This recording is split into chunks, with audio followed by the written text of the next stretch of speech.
To update your business name, click on A3 on the totals page and put your new details in there. The expense settings that I have on the spreadsheet might not reflect your expenses. To make any changes, go to the totals page, click on the expense that you want to change, enter the new details. Those new details will then reflect through the whole spreadsheet.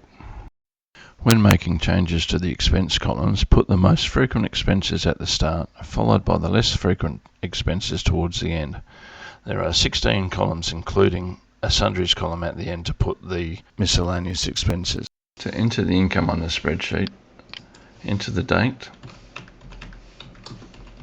enter the total amount received as per your bank statement or any receipts that you've got, and enter yes for GST registered. If whatever you're selling is not GST registered, you can still enter the date, enter the amount received, and if what you're selling is not GST registered, enter no and it will calculate it. To enter an expense on the spreadsheet, we need to enter the date, a reason for the expense or a description for the expense, the payment method of the expense, in this case I'll put cash, the payment amount, the total payment. The expense does have GST, so we'll put yes for that. The business use of the expense, in this case it's 100%, but in some cases it might be a lesser amount. We then need to enter the amount to allocate figure of $110 in the expenses along the columns here. We found a telephone, so we put $110 in there, and then on the end of the row there's a sum balance that needs to be yes or a Y for yes, so we know that the total of the columns highlighted in yellow equals the amount to allocate.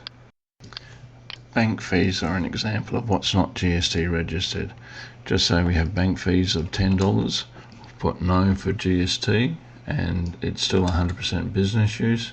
The $10 to allocate needs to be applied to the bank charges column, so we put $10 there, and then we'll scroll along to the end until we see the sum balance at the end to make sure that that actually is a Y, so that we know that everything balances.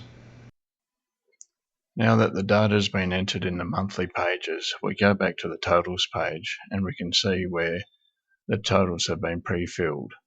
The total received in the example that we gave shows here we've got the $2,100, the $2,000 net received of GST, and the expenses. When you are completing your BAS, you use the totals here at G1 to go on the total sales. 1A is the totals that you put in for the GST that has been collected.